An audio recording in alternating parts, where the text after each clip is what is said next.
We've seen rough times before. We've been through heartaches before. But in the end, it always gets better. Amen. I wonder if you might come on and go with me this morning to Malachi. Malachi chapter 2. Malachi chapter 2, verse number 11 and 12. Malachi chapter 2, verse number 11 and 12, just the first part of 12. Verse 11 reads, Judah has dealt treacherously, and an abomination is committed in Israel and in Jerusalem. For Judah hath profaned the holiness of the Lord, which he loved, and hath married the daughter of a strange God. The Lord will cut off the man that doeth this. Romans then, chapter 1, verse 18. Romans chapter 1, verse 18 says, the wrath of God is being revealed from heaven against all the godlessness and wickedness of people who suppress the truth by their wickedness. We want to use as a subject for just a few very, very short moments. We've been trumped.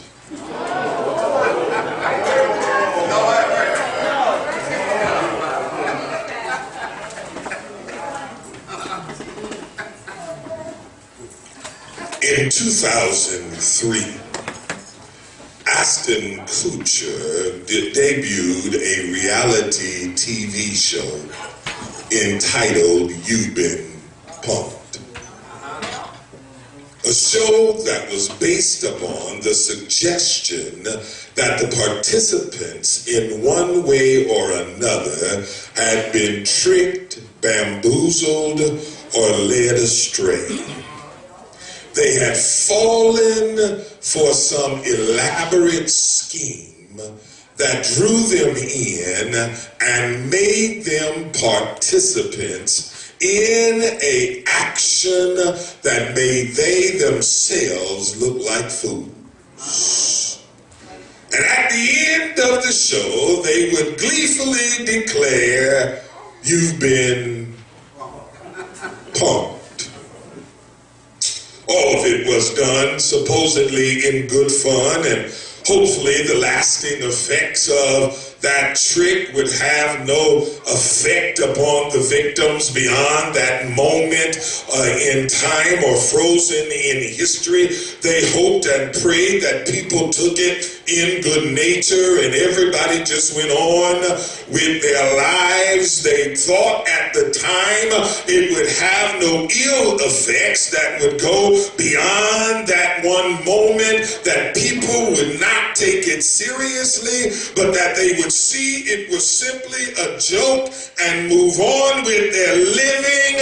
But I stopped by to tell somebody this morning that what happened on Tuesday will have lasting effects and issues for our country and our lives for many, many years to come.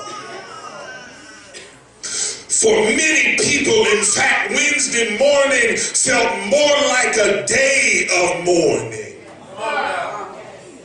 Many folk in our nation who had been attacked for their ethnicity, for their religion, for their race and disability now had to acknowledge a president who had belittled them, made fun of them, and even threatened them in his political campaign.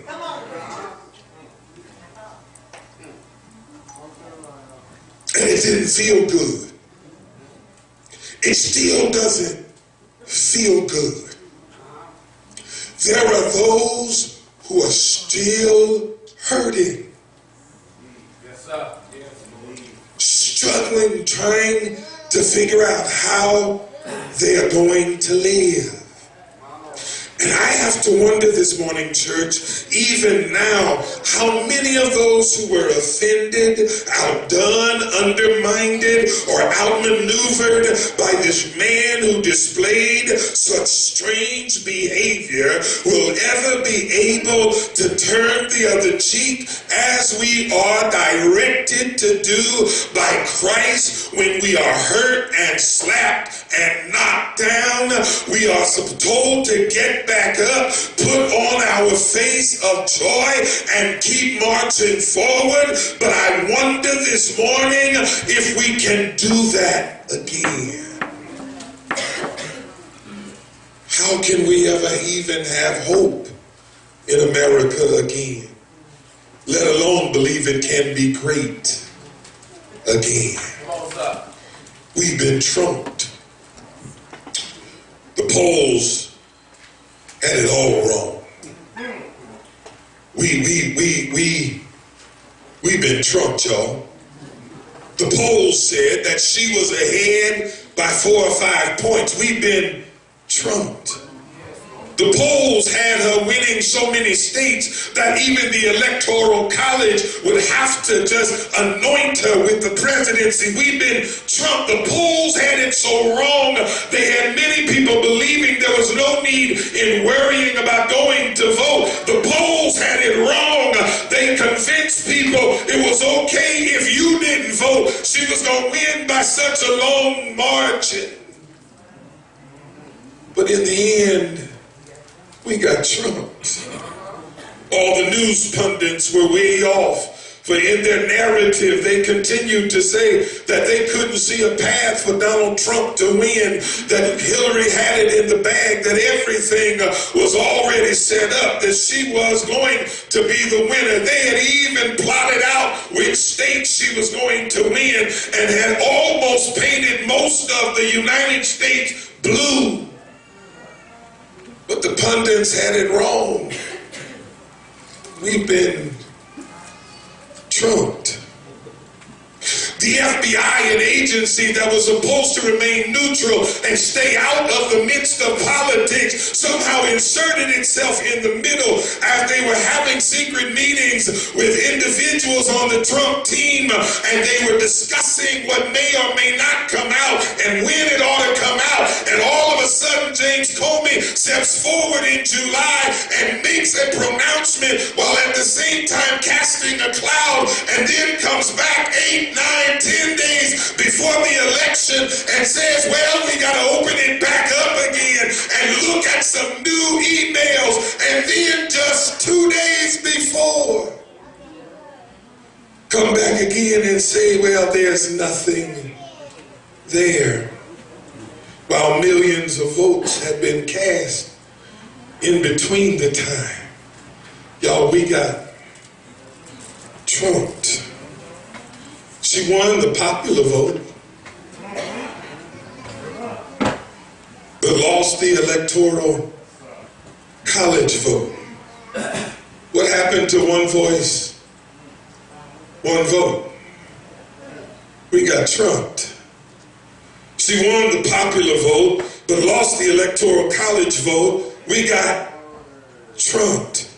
Now, I know it's not the first time that someone won the popular vote but lost the electoral college vote, but the way they had it set up, she was supposed to win the popular vote and the electoral college vote, but she ended up losing one but winning the other, and we ended up being handed a decision that caused us to look at ourselves and wonder, what are we going to do now?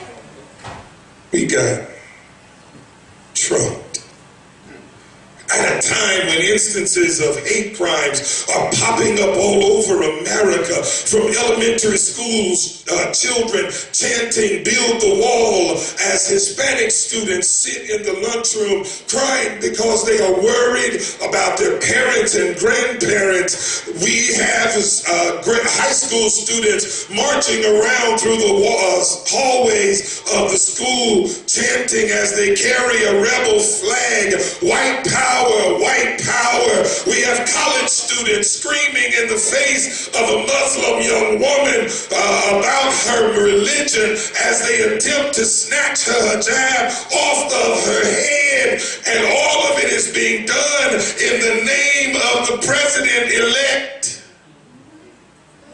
We got trumped.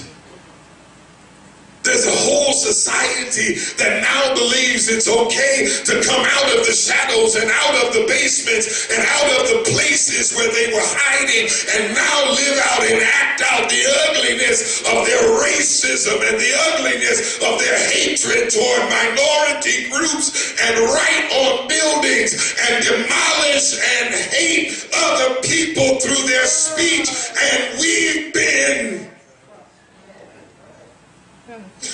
clearly, it's going to take some time for healing, if healing can come at all, or even if healing should be expected. The pain of loss that's causing people to pour into the streets and protest this time around is not the same as in past elections. With this loss comes fear and anger, anxiety and trepidation over what will happen in the months and years to come. These emotions have been provoked and even goaded by the Trump Pence factor in a nation where nonviolent, passive political protest was the norm. We are now seeing what happens when a candidate gives license to violence and extremism and ugliness and hatefulness toward anybody who doesn't look just like him. Someone asked me this week, was God in control of the election's outcome? Of course he was, but not in the way you think he was.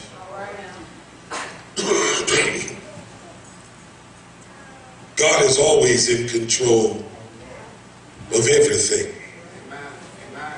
At least that's what my faith teaches me. But what we fail to recognize is that God has a sovereign will, and God also has a permissive will. That's right. That's right. His sovereign will is preordained to provide us with all that he promised to do for us.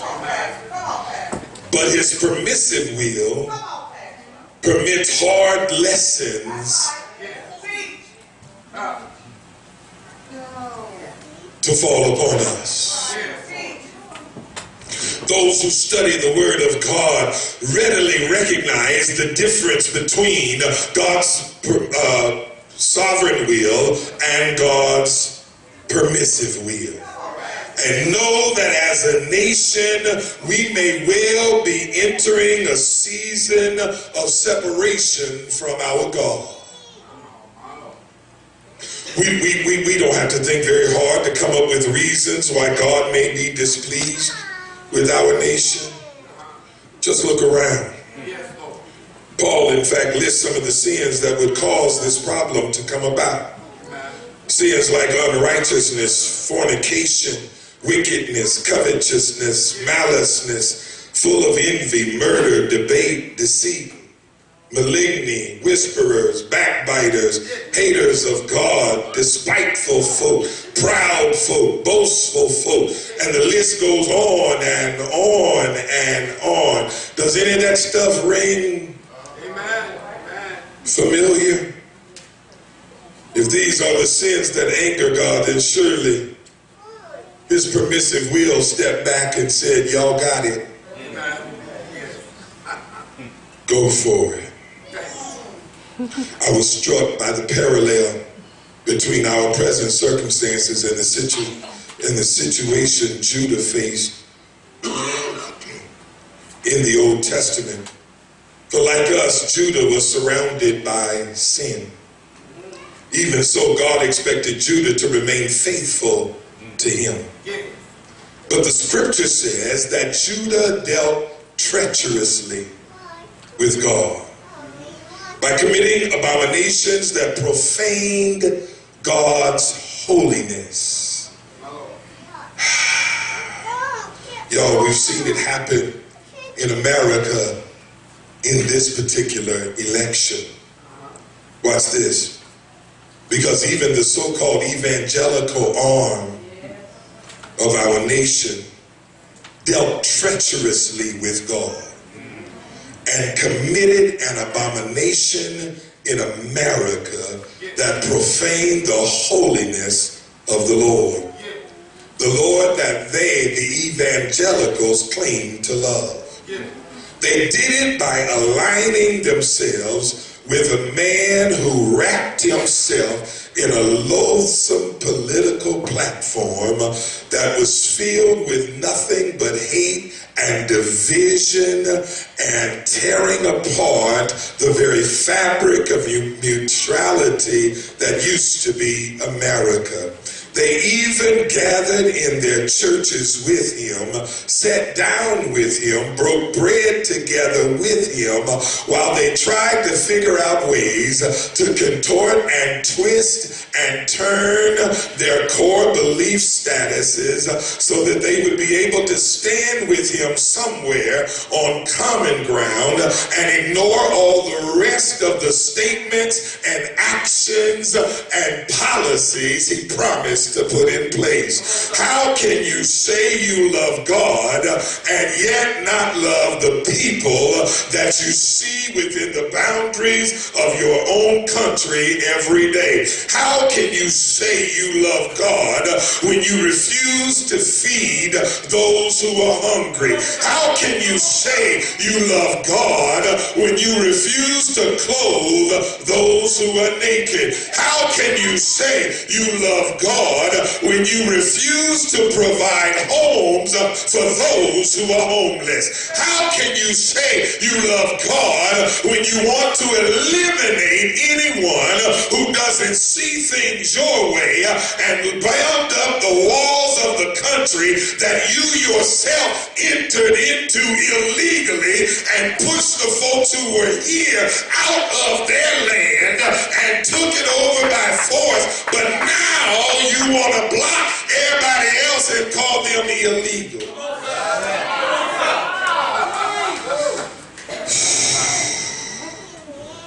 They had to twist and turn themselves inside out in order to find common ground with Donald Trump and ignore all of the ugliness he had to say. What did Judah do to bring down the wrath of God upon their nations? Well, the leaders morphed into a familiar role of contempt for God's law. They allowed themselves to become watered down by the ungodly influence around them, and they soon found themselves profaning God's name with their contemptible attitude. Or to put it simply, y'all, they were so busy steering their people away from the positions that God had given them and trying to convince them that their new way of doing things were fine, that they lost their relationship with God altogether. Yeah, I said it and I won't take it back. When you sell out your core beliefs and the word you say you follow in order to align yourself with someone so ugly, but her emails, seriously? But her emails. But he doesn't consider marriage to be of anything. Come on now. But her emails. Come on now. He got babies by several different, but her emails. Come on, sir. He's a sexual predator. But her emails. He's a racist. But her emails. He's a bigot. But her emails. Women, he don't like y'all either. But her. Y'all, we got trumped. Over the many months of this bitter campaign, one candidate with his contemptible attitude provoked half a nation to chant his shameful, despicable, and distasteful positions toward race, religion, and even God himself. We were trumped, y'all, by a master manipulator, a reality TV huckster who bragged that he could even commit murder without fear of reprisal, and then turned around and taught all of those at his rallies to chant along with him, "Lock her up." Y'all missed it. While he bragged about his own crimes, he convinced them to lock her up over a supposed crime that we now know never took place. When Judah strayed this far from God, God sent a prophet by the name of Malachi to deliver a message to the wayward nation. The very name Malachi, y'all, means my messenger. And Malachi's burden was to carry God's message of retribution to a lost generation for breaking the covenant on which they once stood and for allowing sin to rule their lives. And the message was clear. God had given up on Judah. Judah would suffer through 400 years of silence until the birth of Christ. I have to wonder this morning, could that be about to happen to us? Have we been so sucked into sin to the point of no return? Can even the evangelicals of our nation be willing to turn a deaf ear to the maniacal rantings of a man whose mannerisms and mouth are out of control? How do we as Christians reconcile our support of such an exhibitionist of sin? We thought it would never happen, but it did. We were certain we didn't have to worry about it, but it did. They thought it couldn't happen when he come gliding down the escalator and claimed that all Mexico was sending were rapists and drug dealers. We thought it couldn't happen during the primary when he denigrated all of his competitors and pulled up names to call them that would solidify his support and turn everybody against them. We thought it couldn't happen when we watched Jeb Bush fall and Marco Rubio fall and John Kasich fall. We thought it couldn't happen when he was the last one standing on the stage at the close of the primary. We thought it couldn't happen when it came down to him against Hillary. And we watched the Republican convention and we saw how sad it was and how ill prepared they were. We thought it surely cannot happen. Then we watched the Democratic convention with all of the spit and polish and all of the great speeches, and we thought there's no way it could happen. We listened to President Obama and Sister Michelle Obama give some of the greatest impassioned speeches on Hillary's behalf, and we thought there's no way it could happen. Jay-Z and Beyonce gave a concert on her behalf, and we thought surely it can't happen. Lady Gaga went door to door in college dorms, knocking on doors and encouraging kids to vote, and we thought it couldn't happen, and yet it did.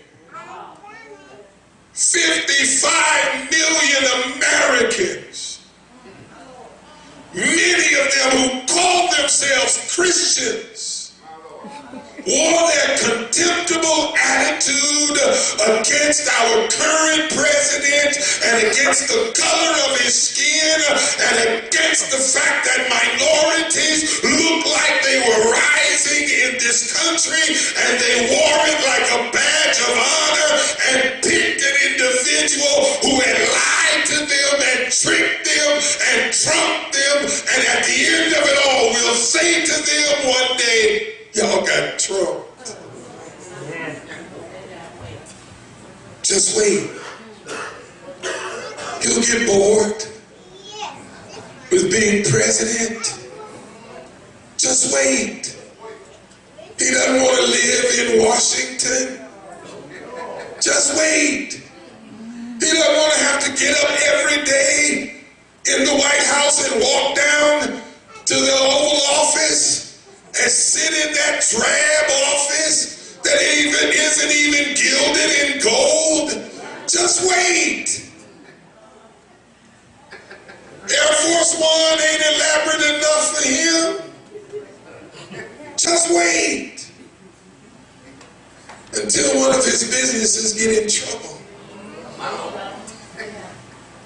Just wait till one of his golf courses needs some propping up, and we'll find out Trump's no longer running the country. Now we really in trouble because pensies.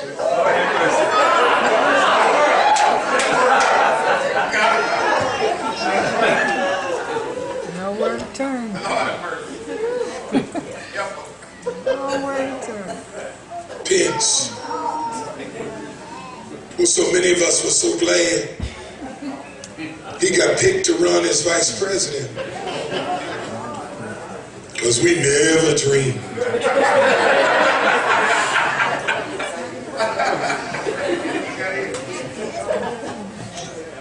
that he'd actually end up winning the White House. We got trumped. God's permissive will step back. Unfortunately, like he does so often with you and I, when we've decided to go astray and do things our way, when we've determined we can justify what it is we gonna do and care nothing about what he said to do. God's permissive will, when we've become so determined that it doesn't matter what truth is, what right is, what justice is. God's permissive will, when we dismiss half of the folks just so that we can pander to a few folks. God's permissive will, when we push one group up by tearing down everybody else. God's permissive will, who allows us to go through the machinations of an election only to show us that we are so blind that we got trumped. This campaign's aftermath has proven one thing overall. America's people have been asleep for far too long. It's time for America to wake up. It's time for African Americans to wake up. It's time for Hispanic Americans to wake up. It's time for women to wake up. It's time for those who fit in any minority category to wake up. But not just those. It's time for the majority of America to wake up. It's time for those who align themselves with white America to wake up and to realize that if we ever gonna be great again, I never thought we had to be made great again until the election this past week ended. Now I understand what Donald Trump was talking about. However, I doubt that he's the one who's going to be able to make us great again, but rather he's going to show us why we need to be made great again. By the time he's done with America, we will have been brought low in so many areas. By the time Donald is done with America, race relations will be at an all-time low. By the time Donald is done with America, women in this country will discover just how much that party really thinks about them.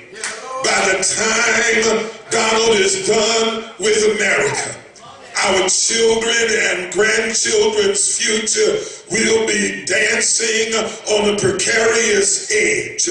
By the time Donald is done with America, our Social Security won't kick in until about 75 years old. By the time Donald is done with America, there'll be more factories fleeing and less jobs coming in. By the time Donald is done with America, our situation in climate control will be out of control. By the time Donald is done with America, we are going to need to be made great again. I don't know how we're going to be able to pull it off or who's going to be able to run in 2020, but I will tell you this, those of us who are around in 2016 better get up off of our comforts and get back in the street. We better get out from behind our closed-in walls and get back on the streets of action. Those of us who are alive right now had better wake up and realize our voice voice does matter, and we've got to let the world know we're still here. We ain't going nowhere, but we're going to rise. We're going to grow. We're going to work together. We're going to move in a united front, and we're going to ensure that America doesn't slip back so far that she can't find her way back up again. Racism will not win. Misogyny will not win. Bigotry will not win. Ugliness will not win. We will stand and stand together on Christ the solid rock. I stand. All of the ground is sinking sand. We will stand on his word. God is God. God is in control. God is my rock. God is my shield. I'll stand anyhow. The wind may blow and buffers may dash, but I'm gonna trust in the Lord through it all. Who's with me? You better come on the Lord's side. Who's with me? You better get up on your feet. Who's with me? You better decide right now. Trouble's coming. It's on its way to the White House. Trouble's coming. It's on its way to the Naval Observatory. Trouble's coming. Watch who sits as Attorney General. Trouble's coming. Watch who sits as Secretary of State. Trouble's coming. Watch who's Secretary of the Interior. Trouble's coming. Watch who sits in the governor's office. Trouble's coming. Watch who occupies the state senate. Trouble's coming. Watch who's in the mayor's office. We don't have to wait until 2020. We've got 2018 just around the corner. Get registered now. Get fired up now. Get ready to vote now. Because we got trumped once, but we won't get trumped again.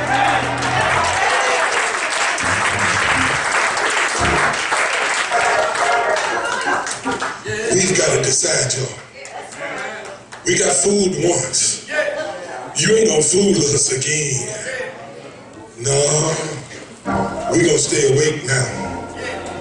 We ready to fight now. You messed up and awoken a sleeping giant. We've been asleep since 1968, but we woke now.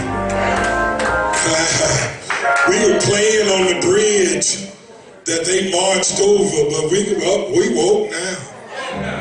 We were sitting in the streets that our foreparents plowed, but we woke now. And we won't be trumped again. We won't be fooled by that foolishness all over again. We have got to band together, and we can't let hate divide us. And we can't allow them to pit some of us against the rest of us. We got to unite together, y'all, and vote for our best interests. Black, white, young, old, male, female. We got to vote together for what's right. And it has to be what's right over political party. It has to be what's right over ugliness. This ain't a college football game where we picked a side and we want our team to win and don't care about the other side. This is real. This is life. And the policies that this administration puts in place will be in place for a long time. In fact, I need y'all to do me a favor, start praying right now, as often as you can, for every one of the Supreme Court justices that are still alive and still on the bench. Pray that God holds them up. Pray that God gives them the strength to make it, because they got one. Let's not give them 3 or 4. We've got to wake up, y'all. No matter how young you are or old you are. And until third-party candidates start acting right and doing right and become real, stop throwing away your vote.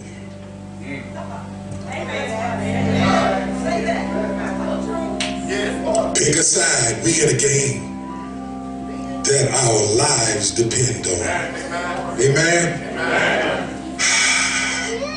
I know it's a strange place, but I got to open the doors. And I have to open the door simply by saying to you that the Lord is still able. God has not walked away from us. God has not removed himself from us. He's still in control. You just have to remember, he didn't pick America to be the premier country. God actually loves the whole world. Did y'all not forget what John 3:16 said? For God so loved. We crazily try to act as if God loves America more than the rest of the world. That's not true. God loves the world. And he loves you. And he wants the very best for you. And he sent me here to tell you, don't get trumped. Because if you never needed the Lord before, you sure do need him.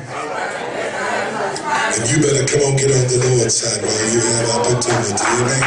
If you're in